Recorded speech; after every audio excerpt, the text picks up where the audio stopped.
Hello, everybody. Welcome to the Nicholas Snow Show on PromoHomo.TV. You know, there's 6 or 7 series on PromoHomo.TV. My season premiered this week, and this is the first episode of the Nicholas Snow Show. And you just saw the brand new opening for the Nicholas Snow Show. And a lot of that footage was taken at a photo shoot with renowned photographer John Pascal. And I have a special documentary about that photo shoot that's going to be broadcast this spring, and I'm looking forward to that.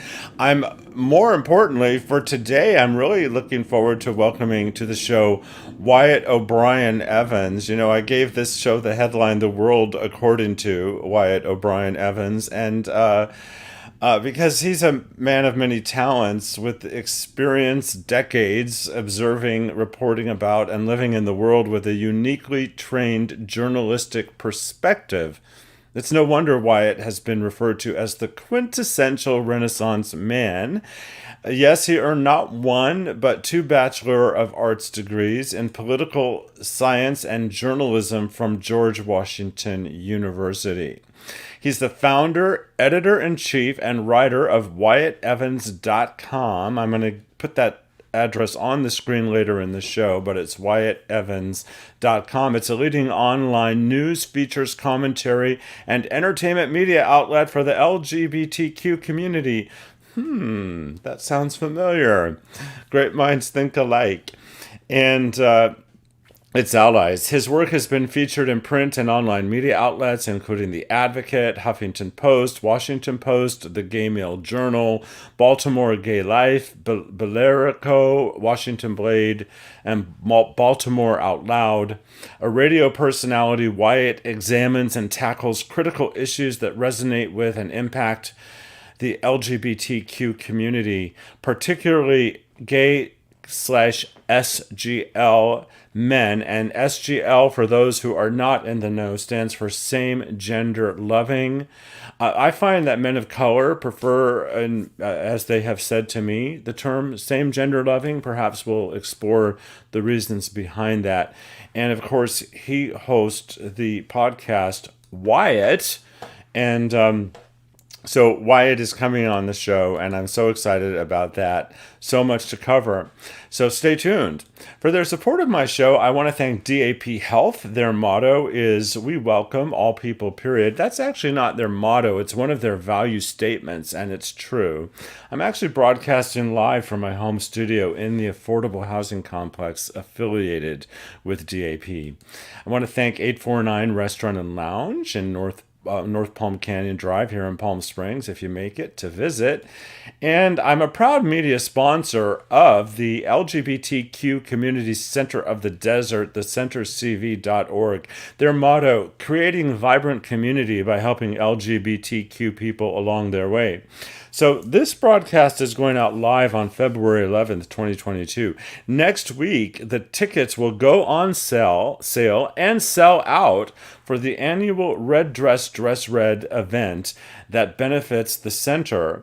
It will sell out, so you're going to want to go to thecentercv.org to figure out when and how to jump into that line for tickets. It's going to be an online sale, but they'll sell out. I'm a proud media sponsor of Palm Springs Pride. You can find 4 complete broadcasts of Palm Springs Pride Parade, of the Palm Springs Pride Parade at PromoHomo.TV. And for their support in amplifying my network throughout the Twitterverse, I want to thank the hashtag #ILoveGay campaign, Matt Scalarud and Fabrice Descendo and their team, and my media partners, KGay1065 Palm Springs, the I Love Gay Palm Springs podcast, and GayDesertGuide.lgbt. If you're having any t-shirt envy, don't worry, because merch is now available from the merch link at PromoHomo.TV or on Amazon. If you're watching on YouTube, be sure to subscribe. If you're watching on Facebook, during the videos, you'll be able to see a bell. If you click the bell, you'll be reminded of future broadcasts. And follow me on social. There's all kinds of places to do that. And of course, all the shows are embedded right at PromoHomo.TV. So I'm doing something I'm really excited about. Content here is free, but I've launched voluntary paid subscriptions for only $10 a month if you believe in the network and you want to support the program. And I'm having a big subscriber thank you combined 60th birthday celebration Sunday, April 24th in the afternoon right here in Palm Springs. If you are a paid patron at least $10 a month, you'll be invited to the party. If you're outside the area and you want to be able to be a part of that event, I'm going to do a live broadcast from the event and give people who want the option of appearing on camera remotely at the party. And here are some of the people you might see there. I'll be your light.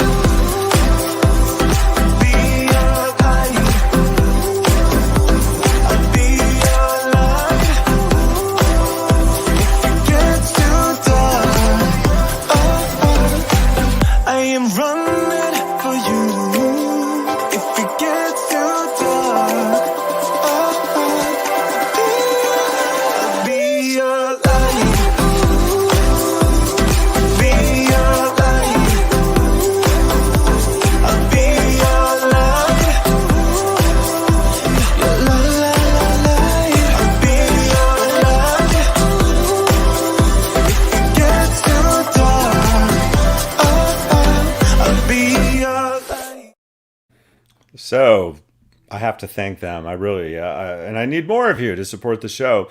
And Wyatt already has a fan in the comments. I'm going to wait to bring Wyatt on screen, and then we can celebrate that comment together. I also want all of you to know, if you're interested in submitting to the show, go to PromoHomo.TV, and in the main menu, there's a pitching guest option.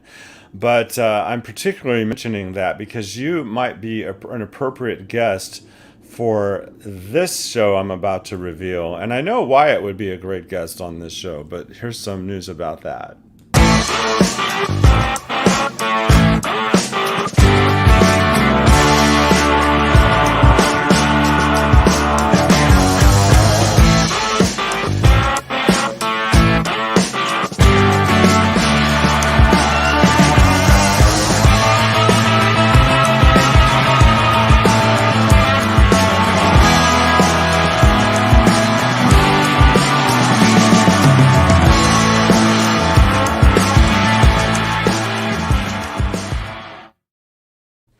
Yes, the snowstorm, special segments of the Nicholas Snow Show coming to PromoHomo TV. Without further delay, because I've kept him waiting in the green room long enough, let's welcome to the show Wyatt O'Brian Evans. Wyatt, welcome. Nicholas, how are you? How the hell are you?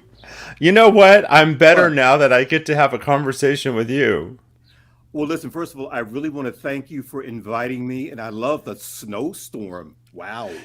Thank you, thank you. So, anyone who's watching live, if you comment in your social media, LinkedIn, YouTube, or Facebook, I can put you in the show, like I'm doing right now, because you have a fan, Wyatt. David Schrank, MSW, LCSW, says Wyatt O'Brian Evans is fantastic.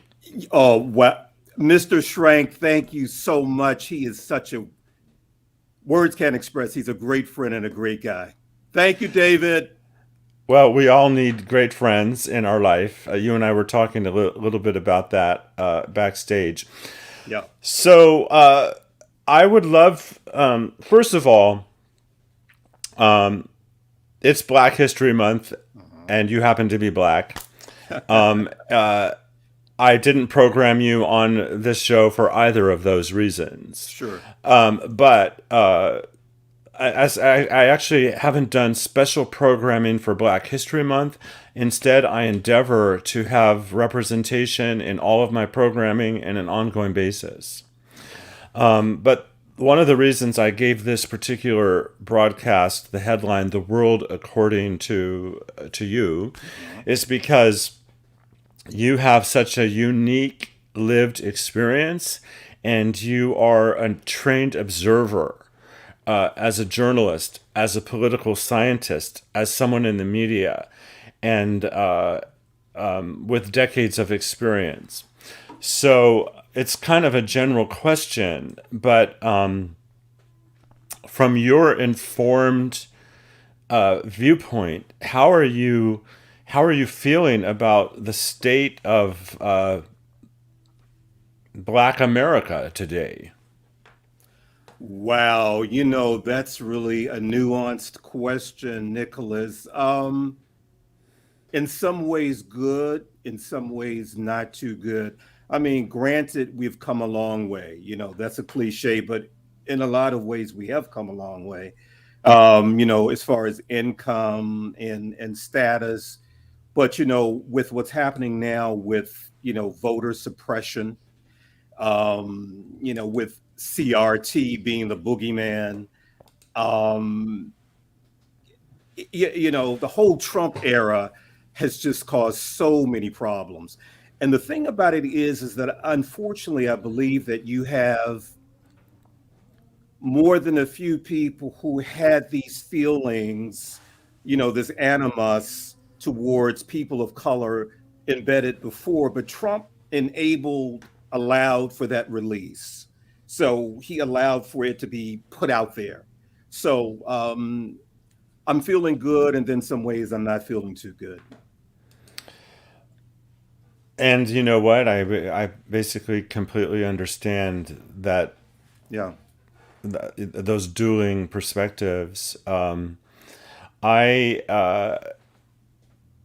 I understand that it's not up to people of color to tell me what I need to do to be an ally. Right. It's up for me to discover what I need to do to be an ally, and I am fully engaged in that process. But I love having the opportunity to speak openly and honestly about issues of race and privilege in my show. And you see, Nicholas, that's a good thing because you have people not doing that, but you're willing to do it, you're willing to learn, and you're giving a platform for that. Because we just, throughout our history as Americans, we really have not had a open and honest conversation about race. And until we really have that in depth, things will pretty much be the same way. Um, so what you're doing is just awesome. Well, I think that what you're doing is awesome, and I wanted to help amplify your voice. And one of the things that you are an expert on, and I'm guessing that this might be from political experience, is I don't even know the correct term, but you help deal with domestic partner abuse and violence situations. You've studied that, you know about it, and you may have even experienced it, I suppose. Absolutely. Okay, what I do as a journalist, as an subject matter expert and advocate for intimate partner violence and abuse. The acronym is IPVA, which is domestic violence and abuse within the LGBTQ community. Um, I shine a continuing bright light on it, and I sound the clarion call because Nicholas, IPVA is so much more prevalent than most people believe. It is the elephant in the room. It is in the closet. And unfortunately, stigma causes it to be dramatically underreported because let's face it, no man wants another man, no man wants anyone to know that another man has kicked his ass, so to speak. So stigma is such a powerful force that prevents people from coming forth. Um, and I'm a survivor as well. So that is a recurrent theme, a current that flows through everything that I do. Tell me about your work with the National Education. Just saw it. It's the National Trauma Education and Policy Board. Exactly. My friend David Schrank, who is a trauma expert, he has decades of experience in trauma, being a trauma expert. He created that board. So I'm the LGBTQ chair. And what the board does, Nicholas, is to, educate, enhance awareness on all types of trauma. And we are trying to influence policy as well. And again, I'm the LGBTQ chair, so I bring the IPVA piece to it. One of the important one of some of the language I want to help share is that partner violence and abuse is demoralizing, destructive, potentially life threatening, and tends to exist in a cycle. And people have challenging times, especially victims, of knowing they're even in a cycle of abuse. Mm-hmm. Well, let me say that. Let me give you some stats to give you a clearer understanding of what's going on within the LGBTQ community. And this is pre COVID. Pre COVID, at least 100,000 lesbians and at least 500,000 gay SGL men are in relationships or partnerships that are abusive. And intimate partner violence and abuse, IPVA, is all about control. It's about the abuser keeping the victim under his or her thumb. So IPVA within the LGBTQ community is more prevalent than people believe. Well, I'm happy that we've spent some time talking about that, and I know that it's one of the really important issues that needs more of a spotlight. Before we leave this particular theme, though, would you like to talk about? Are you open to talking about your a bit more about your personal experience as a victim and how you made it through? Absolutely, Nicholas. Fortunately, I'm a survivor. Is Um, survivor the term rather than victim? Survivor is the better term when someone extricates himself or herself from the abusive situation. Um, so let me give you my backstory concisely. When I was 5 years old, my dad died. I never really knew him. And I was raised in a household of women, so I didn't have a male role model. So I had chronic a lack of a chronic a lack of self-esteem, which was chronic.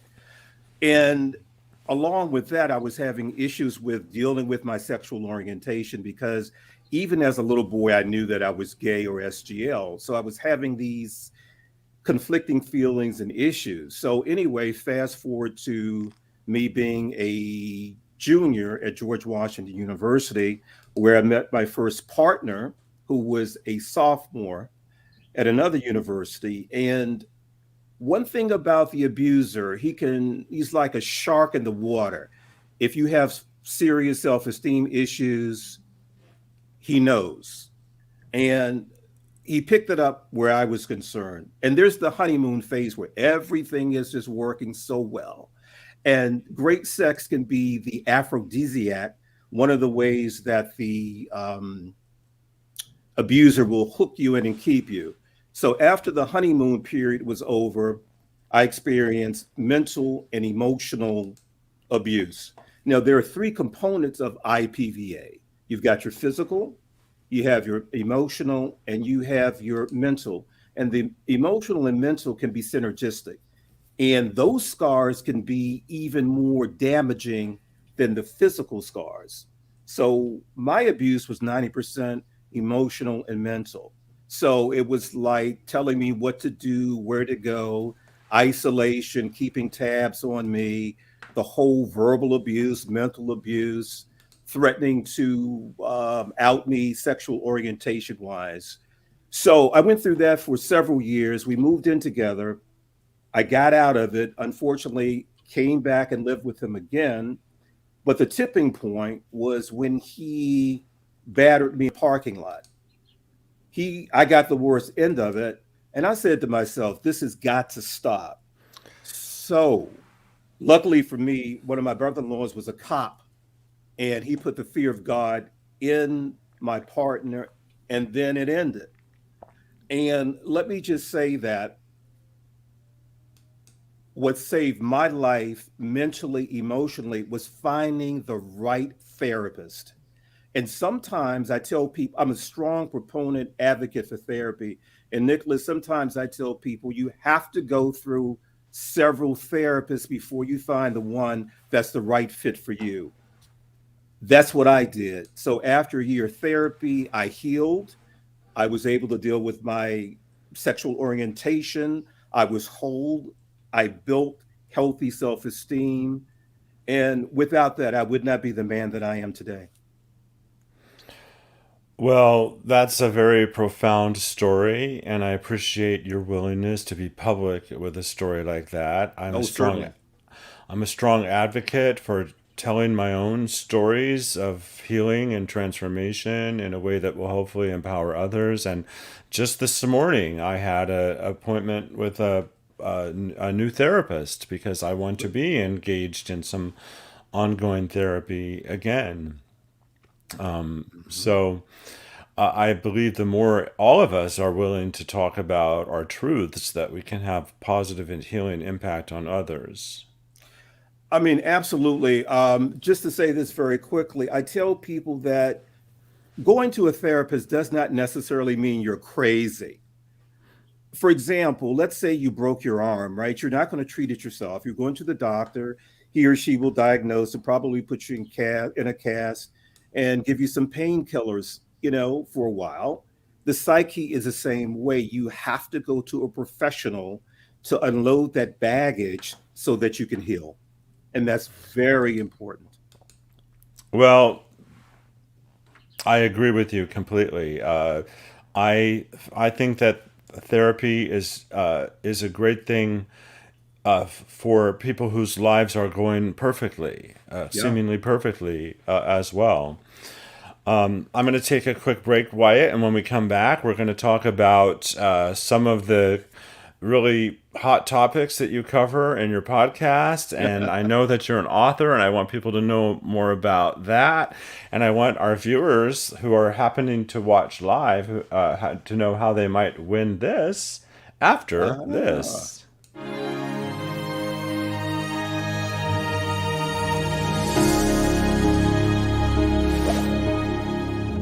The feel of cool water as the warmth of the sun is on my skin is only a small glimpse of paradise.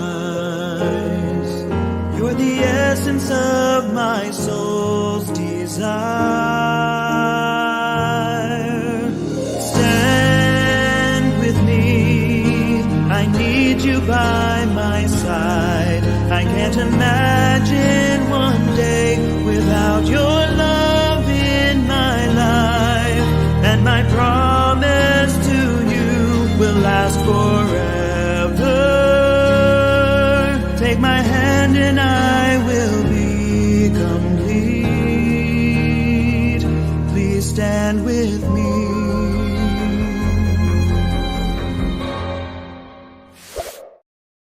So, what are you starting to get the feel of why they call me the promo homo? Nicholas, you know what? Listen, as Michael Jackson used to say, Tito, give me a tissue because it was great. I love Thank that you. promo. Yeah. Thank you. So I just put a note on the screen. If you're watching live, February 11th, 2022, comment in your social media with hashtag Wyatt to be entered in the drawing at the end of this episode. Now, I don't always have people enter, but if you enter, you might have the opportunity to win, and you want to type in hashtag Wyatt to be entered at the end of the show. And I want to take that off the screen because we have another comment from a viewer. Oh. Rock says, just want to say thank you for sharing your survivor story. Rock has become I haven't met Rock in person, but he's become a friend and a confidant at times and an ally of the show. Speaks to the power of social media to create authentic connection, even though we don't always get to experience that in the real world. Very true. Very true. Yeah. So, on a lighter note, Yes. what talk about a few of the recent topics you've discussed in your podcast, Wyatt. But you recently did at least one that was focused on the porn industry. Okay. First of all, Wyatt, the podcast, what I do is I dissect, Nicholas, and analyze issues that are critical to the LGBTQ community, but in particular, gay, same gender loving men, subset men of color. I have activists dropping by, educators, entertainers, authors, and porn stars because, let's face it, porn can be an integral part in the lives of many, gay SGL men. So with Wyatt, what Wyatt tries to do is to hit on all of the aspects of LGBTQ life. Now, actually, I've interviewed several porn stars. One porn star that I interviewed is a survivor of intimate partner violence and abuse, and he told his story. And that show just blew up. It got so many views, and people were, IMing me and emailing me, listen, I can relate to this. I'm so glad that, this gentleman gave that perspective and told his truth. So, yeah, I dealt with that. Did you have a particular porn star story that you want me to talk about? No, not at all. I just think that it's great that that's one of the topics that you cover. I went to the Gay Vienna Awards in Los Right. Angeles in the 90s when I had a television show in LA. Mhm. And I didn't watch porn. So the porn stars, although they were stars, they weren't stars to me. I didn't know who they were. And the people who bought tickets to go to this awards show were the fans. And it was really interesting to be in a room of stars and fans that had this really powerful connection with each other. But I really was the observer, which is as good as a journalist. You can go into that environment and be very inquisitive. And I also did an episode of my show where I called it Porn Star Birthday Bash. And some popular porn stars were having a party in the Hollywood Hills, and I arranged to be there with a camera. And there was no porn going on, by the way. And there was a big disclaimer at the door. People knew that there would be a camera shooting. And I literally showed up to the party with a camera operator, and I walked through the party like I would if I didn't have the camera with me, just having interesting conversations about the porn industry at that time. Well, absolutely. Porn is a big business, and some of the adult entertainers, both gay and straight, are, getting into mainstream work.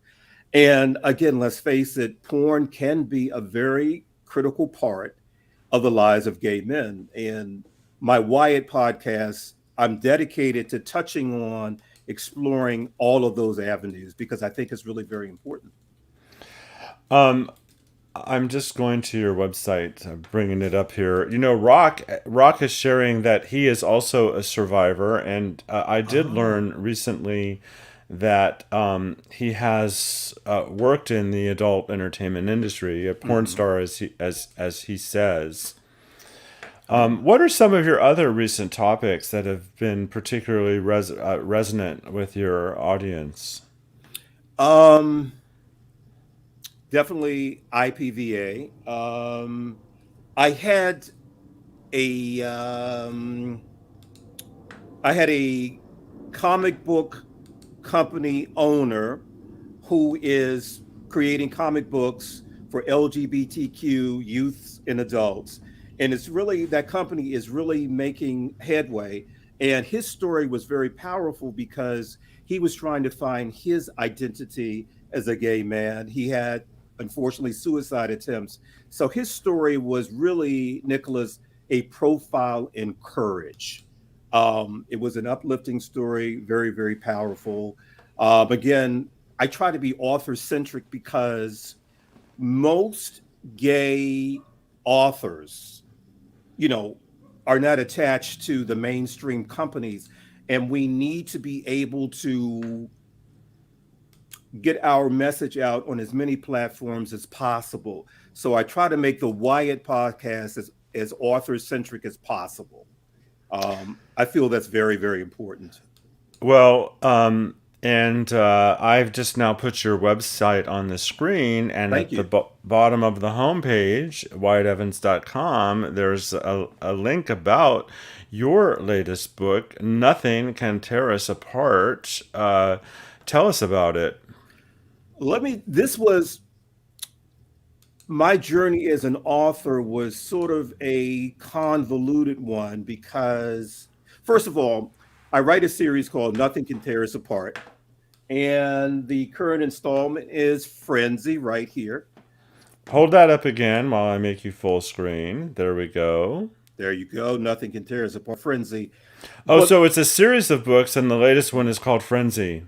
absolutely. And Delirium, the sequel, will be dropping right before Christmas. And Nicholas, That's a nothing. time when a lot of people become delirious, so that works. Very true. But the Nothing Can Tear Us Apart series of novels is what I try to do is to present a three-dimensional portrait of two men of color, one black, one Latino, who are working hard to maintain their monogamous relationship. And they're masculine, they're upwardly mobile, they're sophisticated, they have their foibles, they have their trials and tribulations, and it's not all serious. You have danger and intrigue and sexual situations. But I wrote it because two main reasons. Number one, I wanted to address IPVA in another form. Hopefully the fiction makes it a little more palatable. And also, too, this is a story that you don't see in gay lit all the time because when I was pitching the book to agents, to companies, to publishers, I did get a few authors, but they wanted to make this into gangsta lit, and that's not my vision. I say that Nothing Can Tear Us Apart is urban, sophisticated, gay, SGL lit. So what I did was I created Narrable Universal, the company, published it myself. That way I can maintain control and realize my vision. Well, that's fantastic. While you were talking, I went to a few different pages on your website for people to see. What do you find most rewarding about how you are living your life today? You know, Nicholas, because of COVID, people are reassessing, reevaluating their lives. You want to have food for the soul so that you can live your best life spiritually, personally, professionally. So what I do is I do those things that make me happy and healthy, that are food for the soul. And I accomplish things that I believe will make a big difference in the world and that have impact. And the three things for me professionally would be, the intimate partner violence and abuse awareness and education, that clarion call, the Wyatt podcast, analyzing, dissecting issues, for gay SGO men, and the series of novels that paint a realistic 3D portrait of two men of color who are upwardly mobile, sophisticated, masculine, who are striving to maintain this monogamous relationship against the odds. So that's, life is very short, and you have to do things and accomplish things that, one, make a difference and that nurture your soul. I think that is so very important now. And who are your personal role models? Wow. My mother, definitely. I would say Essex Hemphill, the great African American gay SGO poet and writer. We worked together way back in the 90s. He died of AIDS, I think, in 1995. To make a long story short, Essex broke down the doors for gay authors, particularly Black gay authors like Elin Harris, James Earl Hardy with B-Boy Blues. President Obama will always be such a role model for me. And me as well. Oh, definitely. Yes. Me as well. Yes. Is there anything that you would like to talk about that we have not yet addressed in our interview? I don't know. I'll go back to intimate partner violence and abuse a bit, because, again, that is so important. Like I said, it's not talked about enough. It's more prevalent than people think. The stigma, creates an environment where you're not forthcoming about it. So I say this to, victims: you've got to find a way to make your great escape. You've got to find a way of getting out of that situation, but you've got to do so in a safe manner. On my website, WyattEvans.com, as you see here, I have resources for intimate partner violence and abuse. It's IPVA is just not talked about enough. It really, really isn't. And that's really, being a survivor, that is so important to me. So very important to me. Well, I appreciate that you do this work and that you do so much great work and that you've been doing it for decades. And I'm really glad that we're, sort of in this together. And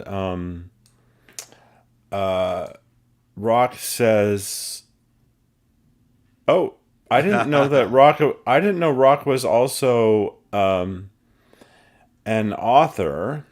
So I got to learn more about that. And Luis says, "Would you like to see your series be adapted for film or TV?" I think that he's a friend of yours, and you planted that question. But even if that's not true, that's a great question. Oh my God, yes, definitely. I'm a soap opera guy. I've sort of written it like a screenplay anyway. I'm a soap opera guy. I believe in cliffhangers and all of that stuff. Yes. So if you know of anybody at Netflix or Hulu, let's talk after the show. No, I appreciate getting the word out. So, this is your last call to enter the contest. by typing hashtag Wyatt into the comments, the social media comments. And, Luis says, I am Mr. Buff. Yes, I am Mr. Buff. Yes, Tancredo, how are you? Thank you. So that's fantastic that your friends have tuned in, and maybe one of them will win this. But the reality is, only one person has entered so far. So, Oh, and it's not showing me who entered because I'm looking through all the comments and I can't see anyone who's typed hashtag Wyatt. Oh, Luis has entered. yes. Luis has entered.